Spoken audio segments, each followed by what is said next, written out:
Okay, I just realized it says George Giltner. I'm not George Giltner.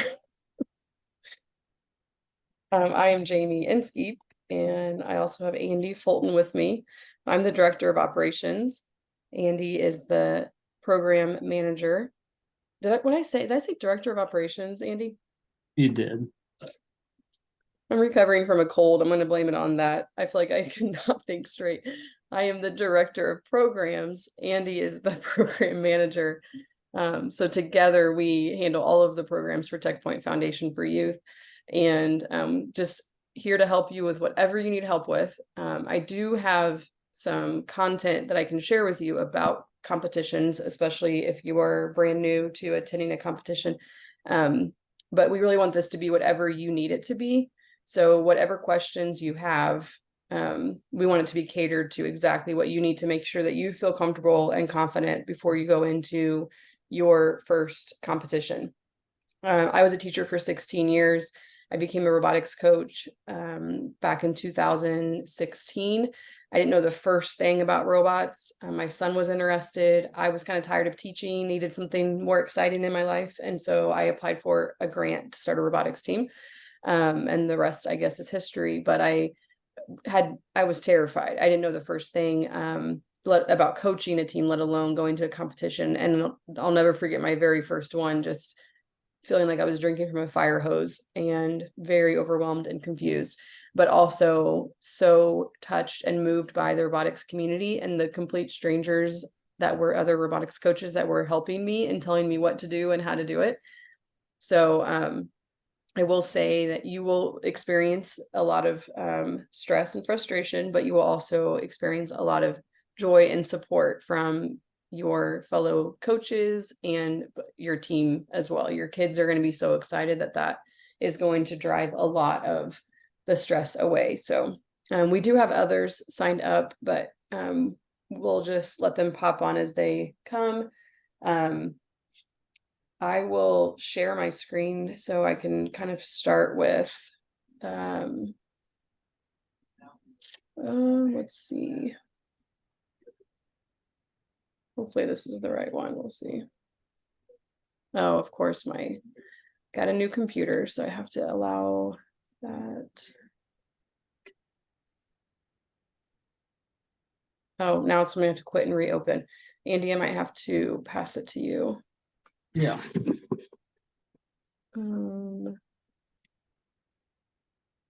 While we're pulling it up, it's in the drive as first comp Q&A. Are there any immediate questions that anybody has that are pressing that you just want us to answer while we're pulling that presentation up?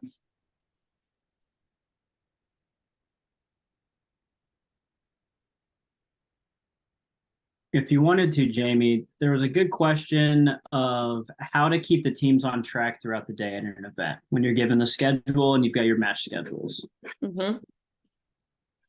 So when you have your match schedule, I always like to assign that to either a student on your team that was you kind of put them in charge of like managing the team's schedule for the day, or a PIT parent. So depending on what your availability is, as far as if you have parent volunteers or if you don't. So if you don't, I would give that responsibility to a student. If you do have extra parent volunteers, then I would assign every single team a PIT parent.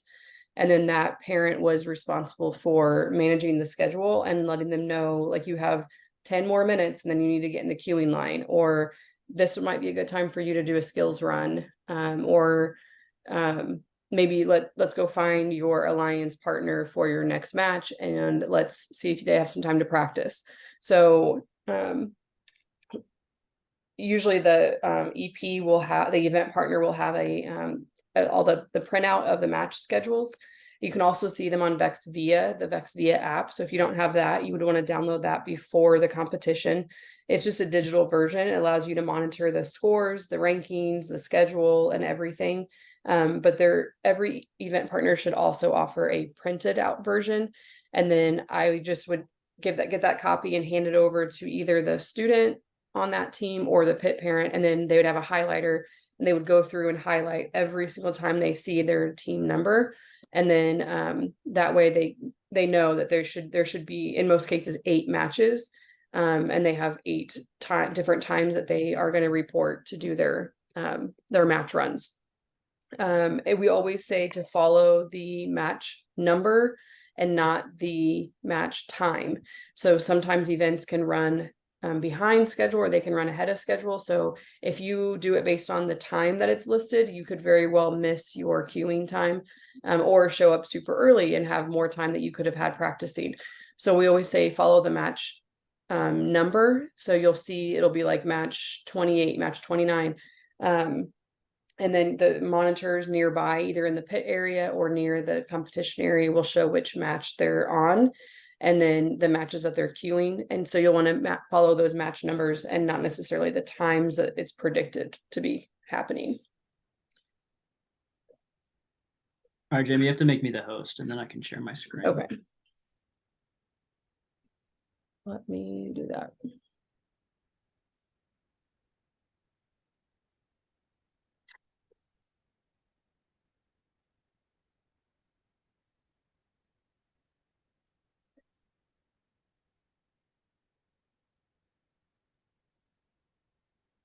Okay, should be good.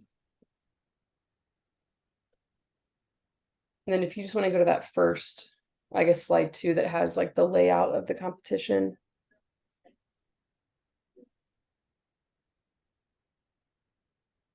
Acting super slow. Who has never competed before? Who's never gone to a competition?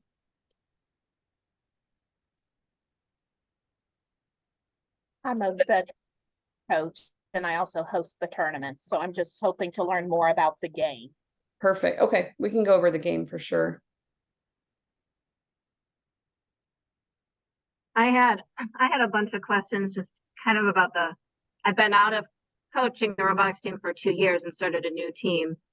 And the engineering notebook is like the biggest struggle I have. And then just not really knowing what the digital notebook option is. I don't really understand how that could work. Yeah. Okay, well, let's start there then. Let's start with notebooks. So since COVID, they added the option to do a digital version. So right now it's still kind of like 50-50. You can do paper or you can do digital.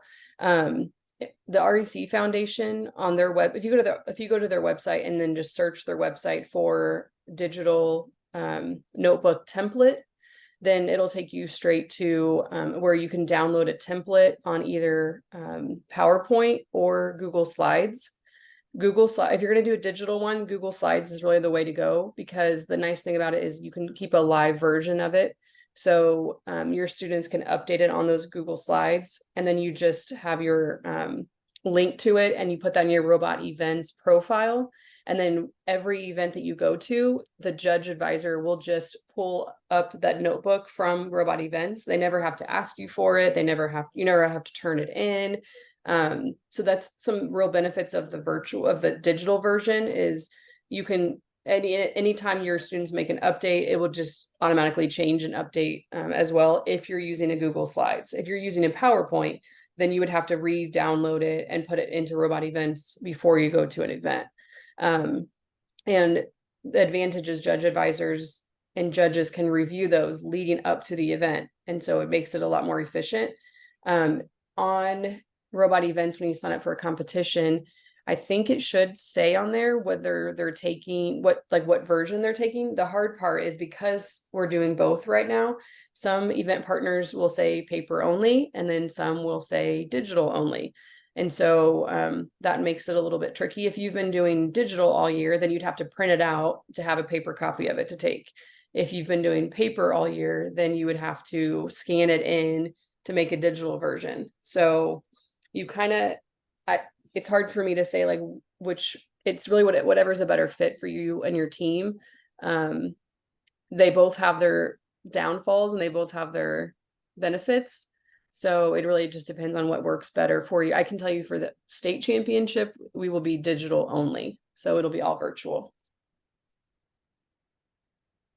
All right, Jamie, you might have to make me host again. Sorry, make you host again, is that what you said? Uh-huh. What happened? I didn't do anything.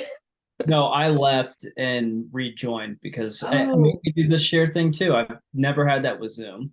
oh, okay. Sorry. Let me give it back to you.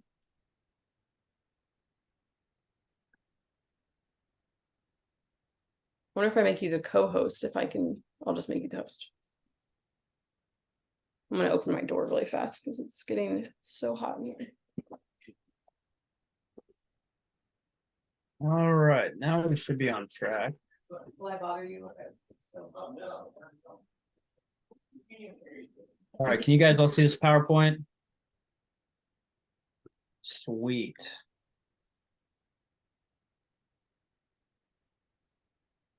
Okay, if you want to go to the next one, Andy. So this is kind of what you can expect when you go to a competition. You can see some of them are more organized than others. It really just depends on the event partner and what their preferences are and how they plan and how they organize things.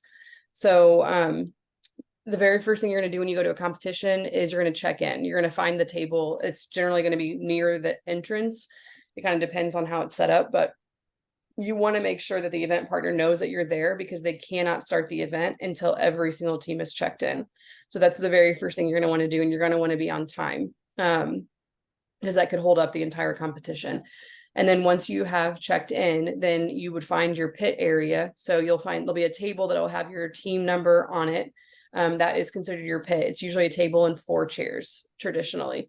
That's your pit area. So that is designated for your team and your team only. And you can put whatever you want there, supplies, snacks, decorations, whatever you want. They're usually laid out in number order. So that way, if you're looking for an alliance partner later in the day, you know where to look for them because they're in number order in the pit area. Sometimes the pit area will have a practice field set up. Sometimes event partners will allow you to bring your own practice field. So if you wanted to have, or some will say, please do not, because we don't have space for it.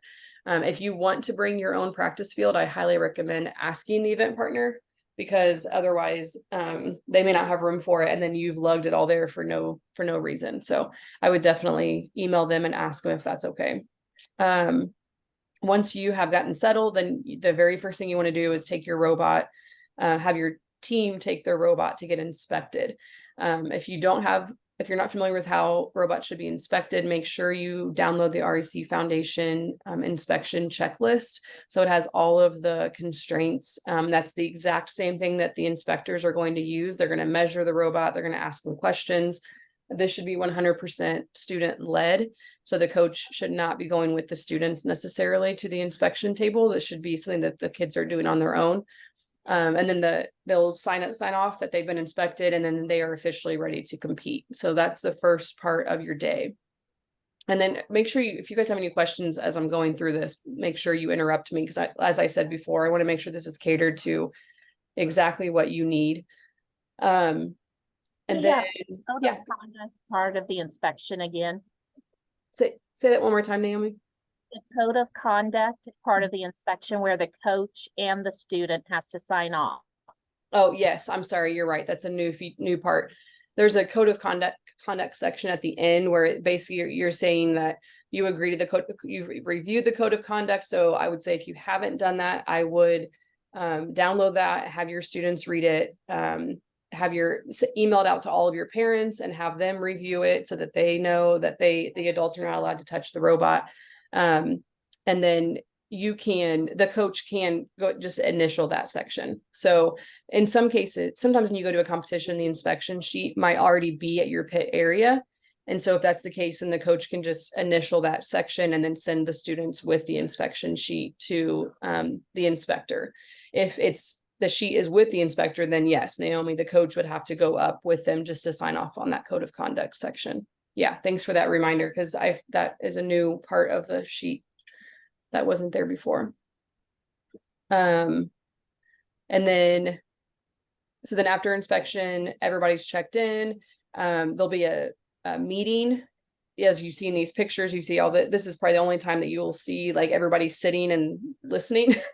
And then you have usually the event partners going over kind of some housekeeping items for the day, allows time for questions, kind of goes over like how many matches, what awards they're going to offer, which ones might qualify for state.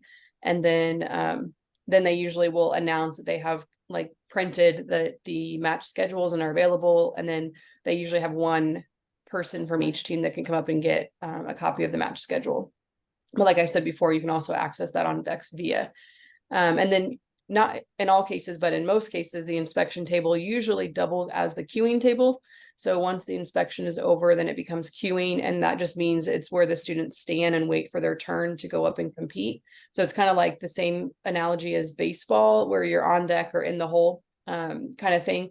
Most events would want you to be like 3 matches back, or 3, basically like you have your current ones, you have on deck and in the hole. So they generally will try to queue up the next 2 or 3 matches so that they're not having to wait.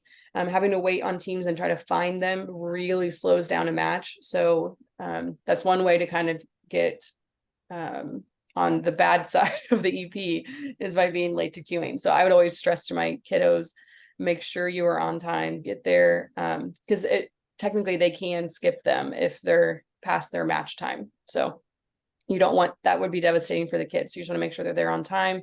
And they generally have 8 matches for each one. This visual has a judging area, but it's more traditional now for judges to go into the pits and interview the students. But you might still see a judging area at some competitions.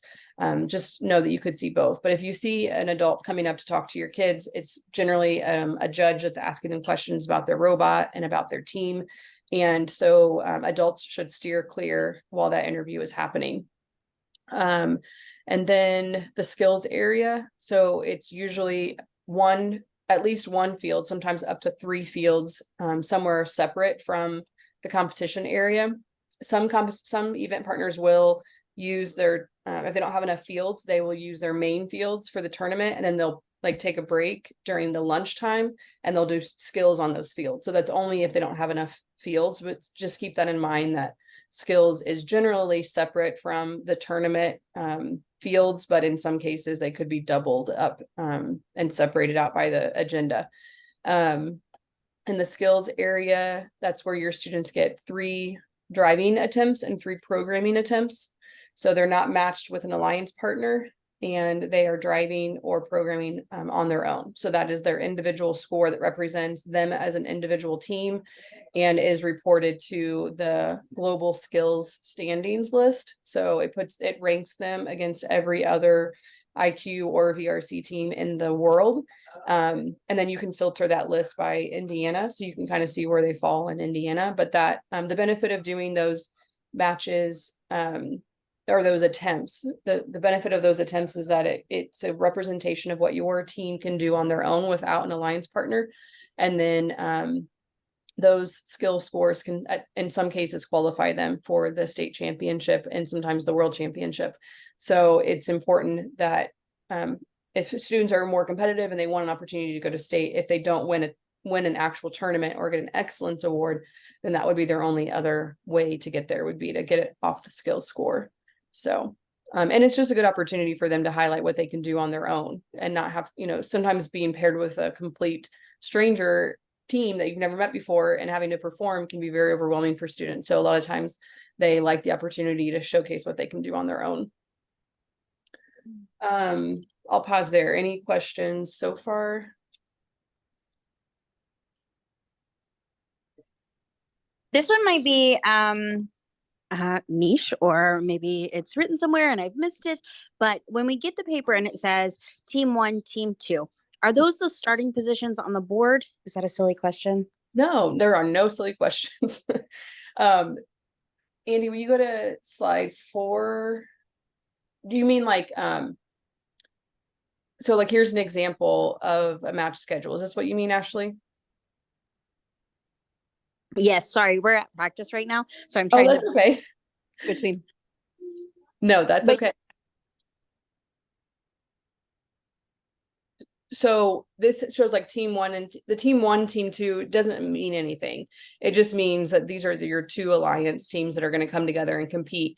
And in this case, this is qualifying match 3 that's highlighted, and it's taking place on field 3. And so you've got the two teams there that are highlighted that are going to be an alliance partner competing on field 3. So how do they determine the starting positions of the people in the alliance? I can answer that one. Thank you. As an event partner. So when the students are up on the queuing deck, they are to be communicating with each other where they want to start on the field. So they may say, you know what, we do better if we start in this position, and this is why, and then the other team will be like, well, we can start here. And if they can't come to an agreement, normally that's when you can call over an event partner, but I have never had to intervene on where the students are actually starting out at, because they're supposed to be talking about their strengths and weaknesses and the best strategy, since they're a team trying to earn as many points. Does that make sense? Yes, thank you so much. yeah, Andy, if you go to slide 12, this has a visual of the driver station and the starting positions. You might have to skip down because the driver station is opposite where the robots go. You're getting close. Oh, yeah, there it is. There it is. Yeah, so the students will be in the driver station, and then they can put their robot anywhere in the starting position, which is the opposite wall of the driver station. And so, like Naomi said, they'll start strategizing and deciding where they're going to put their robots down. And I agree, I've never seen students argue about where to put their robot down, and I've never seen them argue about like who's going to stand where, things like that. They usually figure it out pretty quickly. So that's what you can expect to see as far as where the driver stands versus where the robots go. Anything else related to that?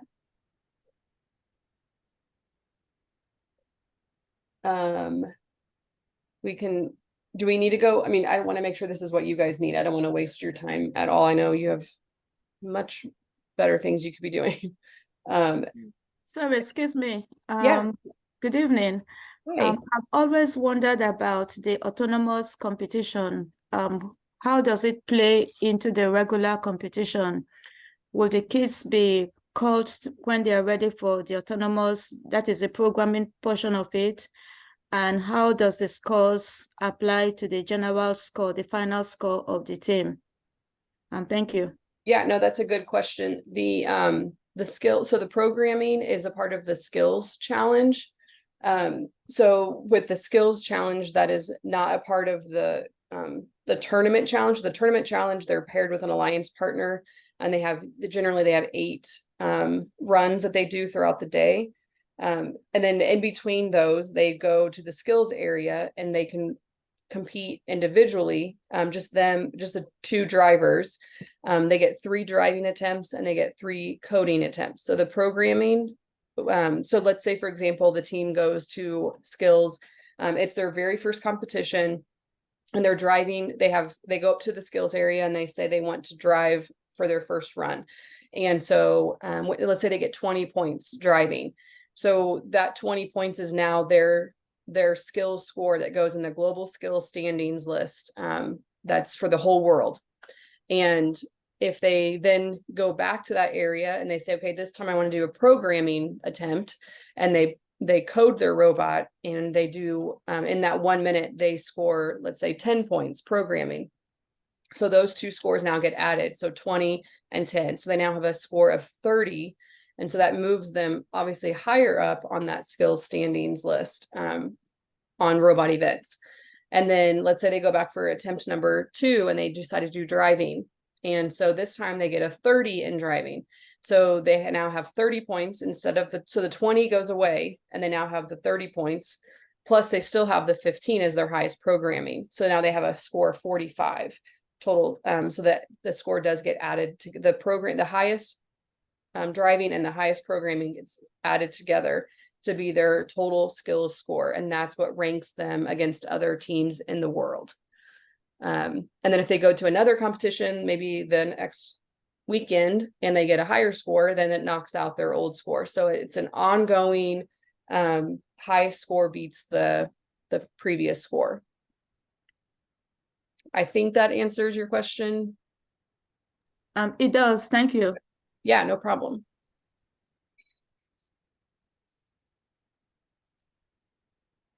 Let's do preparing for an event. That's slide 6. And then after that, we can go over the challenge a little bit. And then if there's anything else that we want to talk about, we can do that as well. This link here, and I can put it in the chat too. It's from REC Foundation. If you want to go and click on it, Andy. It is old, but a lot of it is still relevant. So I would recommend reading through this before you go to your first event if you haven't yet. Let me put this in the chat really fast so you have it.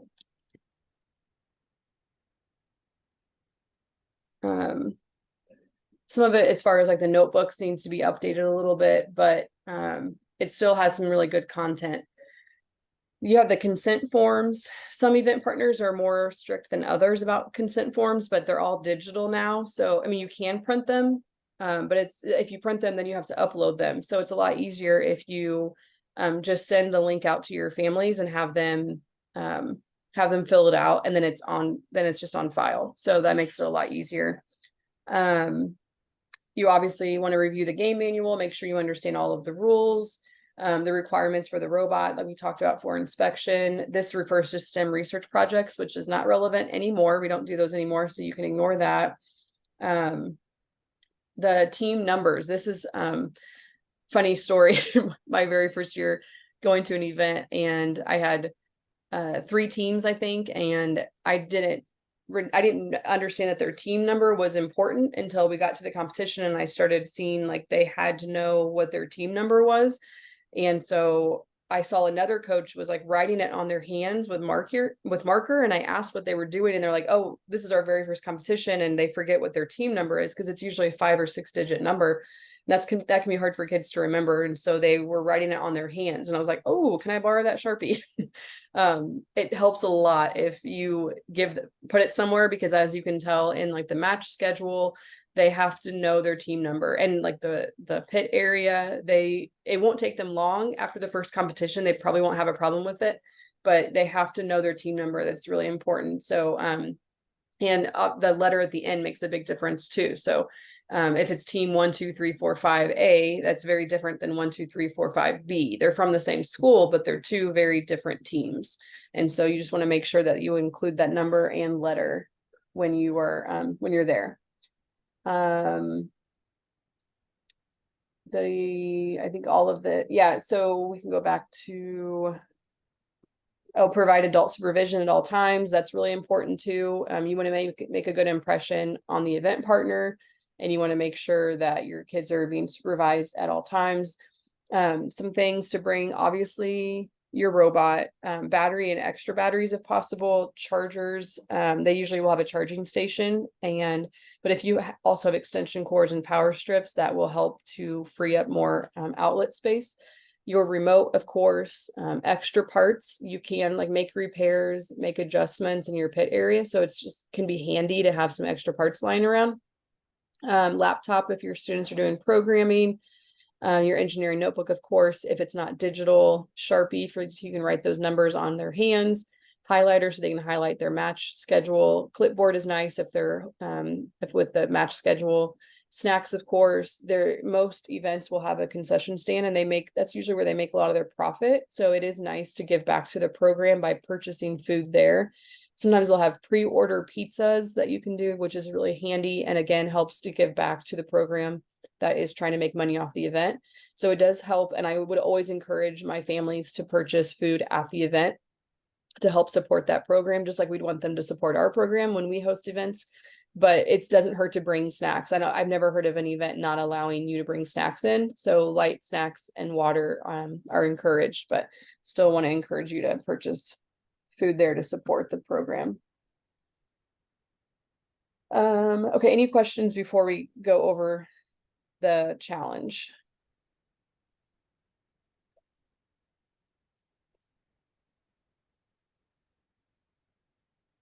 Okay. So I think we can skip to,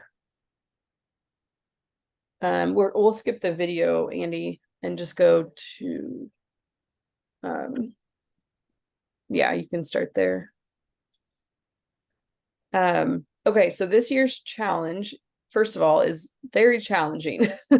Andy and I and the rest of our team hosted an event this past Saturday, a skills only event.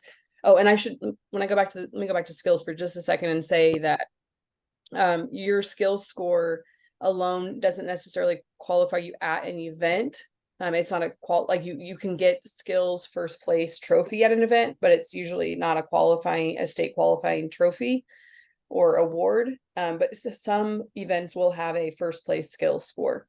Also, if you are working towards getting the excellence award, you have to do programming attempt. You have to do at least one programming attempt in your skills, which that is new this year.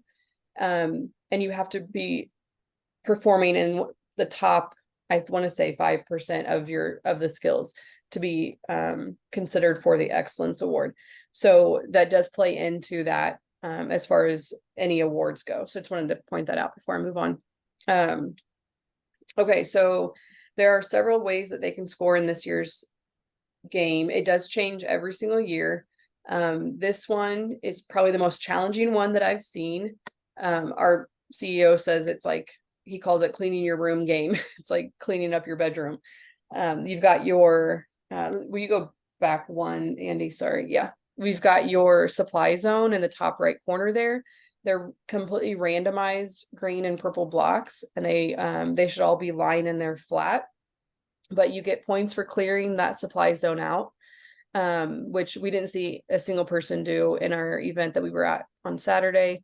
And then another way you can score is by removing the red blocks. So these three very large red game elements, they're just resting on these pegs. So the slightest bump and they fall off, which is really nice. So those are easy points. It's 5 points per red block. So I don't know that there was a single team that did not do that on Saturday. So that's an easy 15 points right there. And then you've got your 3 goals, and your game elements have to go into any of the 3 goals, and you get extra points for having them uniform. So having at least 2 of the same color of game element. And then you also get points for the fill level, depending on how high the level goes. And then the end game, which is, there's always an exciting end game. And this year's end game is to park your robot into the empty supply zone. So obviously you have to empty the supply zone before you can park inside of it. But I'll show you here in a minute, kind of some creative ways that the students have found ways to get a partially parked robot. So every block that's scored into a goal is 1 point. You can see in the examples at the bottom that all of those in the first picture are scored. Even if they're not touching, if they're touching because they're touching another game element, and they're scored. So that's the case for both of those first 2 pictures. The third picture, you can see the red block does not count because it's not touching, it's not contacting the floor by contacting other game elements. It's only touching the goal, so that one would not count. The red one does fit inside, you just have to turn it the other direction. So that's kind of a funky little thing there. And then you can go ahead, Andy. And then the next one is if you have a uniform goal. So the uniform means it has to be the same color. So it has to be at least 2 of them, and they 2 or more of the same color. On Saturday, I had a team, I was scorekeeping, and they had 2, I think it was 2 green and like 1 purple, and they're like, oh, it's uniform, I have 2 green in there, but it has to be all the same color inside. So just because it has at least 2 doesn't mean it's uniform. It has to have at least 2 of the same matching color to be uniform, and you get 10 points for every uniform goal. And then the next way is the height bonus. So if all the goals have a fill level of 1 or higher, then they get 10 points. 2 or higher is 20, and 3 is 30. And I think, yeah, if you go to the next one, I think you can see an example of the fill levels. It's kind of hard to see, but there's lines on those goals that show you there you go. There's lines on the goals that kind of show you. So the floor is the first level. Level 2 is where that yellow line is. And then level 3 is the very top of the goal. So those are your 3. And it has to be, it's a common fill level. So for this one, the fill level would be 2. So they all have a fill level of at least 2. And then the next one shows that the highest common fill level is 1. So even though you have some that are higher, the highest common one is level 1. So in this one, the height bonus would just be the 10. But you can see the scoring in the bottom right corner. The total number of blocks is 7 between all 3 of them. The uniform bonus is 20. The reason why the first one is not a uniform bonus is because there's only 1 block in there, but the goals 2 and 3 have a uniform bonus. And then example 3, on this one, you can see the highest common fill level. Can you go to the next one, Andy? You can see on this one that highest common fill level is 2 on this one also. And then the last way to score is the end game. I'm sorry, the cleared supply zone, which I talked about at the very beginning. It's 20 points if you clear that. And then lastly, oh, sorry, then you have the next slide is the red block. Then we'll go into the parking. The partially parked is 5 points, and then fully parked is 10.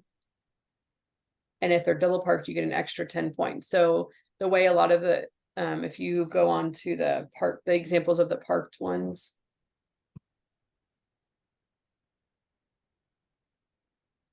It's not liking my clicking around. It's okay. Yeah, so fully parked means everything is, the robot is completely inside. So it's not breaking the plane, it's completely inside. And so if you go to the next one, what they're doing is they're driving up to the supply zone, and as long as a portion of the robot is like hanging over that red bar, then they can get partially parked. So they're not inside of it, but they're considered partially parked because it's not completely within the boundaries of the supply zone, but it's partly in there. Can I ask you a couple questions on that? Yeah, of course.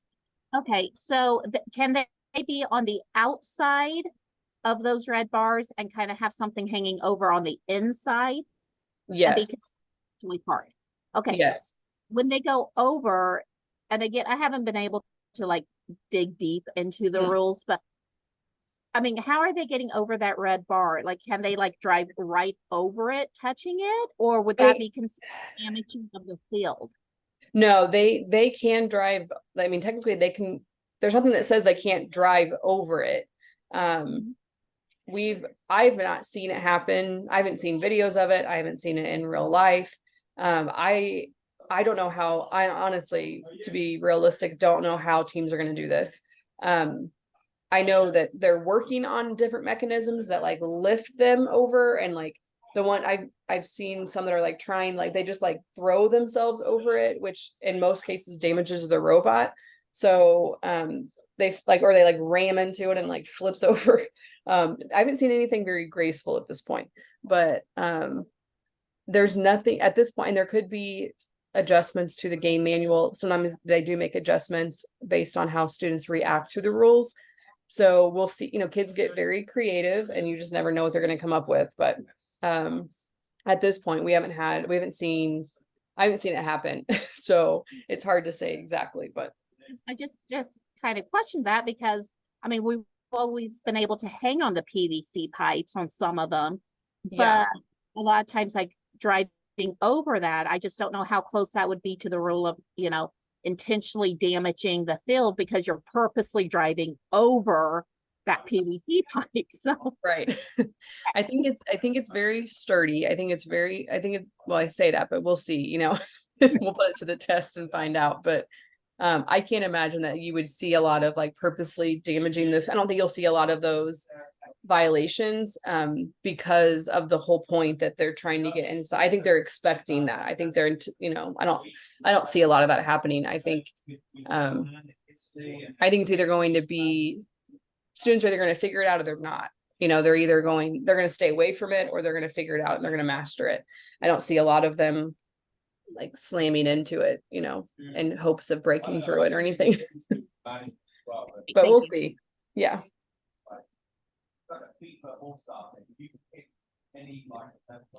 Any other questions? I mean, we can definitely end early. I just want to make sure you guys have what you need and you feel comfortable and confident.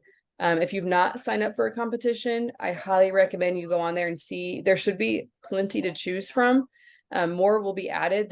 The deadline has passed to, I'm saying more will be added, but I should say if any more are added, it won't be very many, because the deadline was November 1st to put in for an event. I know that REC will likely make some exceptions, so you could see some others trickle in, but I think what's out there now is probably what's going to be out there. So I would highly recommend, even if you're not even near ready, go ahead and sign up now, because that will, number one, secure that you have a competition, and number two, give your kids a deadline to work towards. When you say we're competing in 3 weeks, ready or not, and even if they have a robot that will drive, then they should be going to a competition.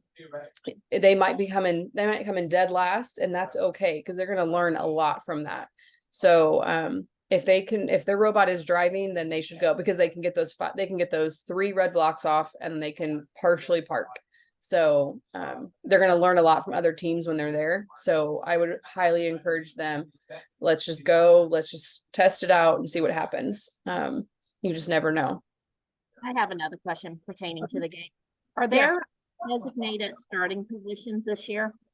It's anywhere on the wall opposite the driving station. So as long as their robot is touching that wall somewhere, then they can start anywhere on that side. They have just like one tire or one corner touching it. Yep, they can go at an angle if they want to. They extend over the wall. Yes, I believe so. As long as if a portion of the robot is touching that back wall, and because of that, some of the robot is hanging over, as far as I know, don't quote me, but as far as I know, it would be fine. Okay, and then the starting position, it has to fit within that yellow highlighted area that you had. But is there like an expansion this year? Yeah, this year is actually 20 inches. So I'd have to measure that, because we've always used that as our like perimeter, but that was also when it was 19. So now that we are at 20, I'd have to measure that again to make sure that is, I don't know. It's bottom line, it's 20 now instead of 19. 20 wide. Okay, Yes. so if we have our measuring tools, we need to relook at that Mm-hmm. and adjust accordingly so that Yeah. robot inside that measuring tool. Yeah, so it's 15 tall, 11 wide, and then 20 long. Okay, and then once they start, can they expand more, or they have to stay within those restrictions? They can expand. Is there a limit this year on how far? Oh, I'm sorry. They cannot expand beyond the 11 by 20 during the match. Read that second one. Yeah, sorry. I should have read my own bullet point.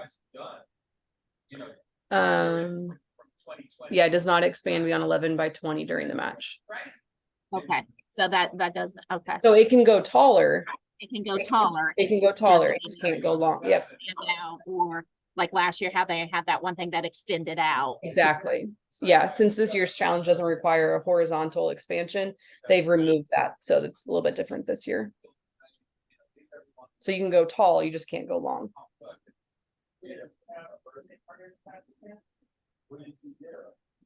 Anything else? Andy and I are here for you all season. So you can always email us. And actually, Andy, that last slide, I think, has both of our email addresses. Oh, really? And I think I saw it. Somebody asked for a PDF of this. I can definitely we can follow up with everybody that signed up for this session and send you a link to this presentation and a link to the recording. So if you want to go back and listen to anything, and then obviously our emails are on there as well. So we are here to help you. Our goal is to make this season as fun and easy for you as possible. So whatever that means for you, please don't ever feel like you're bothering us. Please ask us, because we would rather answer your question and you have an enjoyable experience. You're very welcome. I hope you guys have a great night.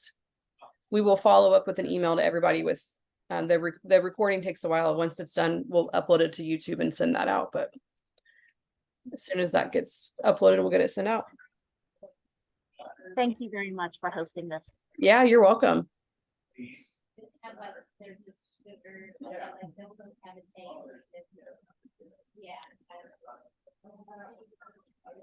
Andy, will you? Oh no, I can stop it.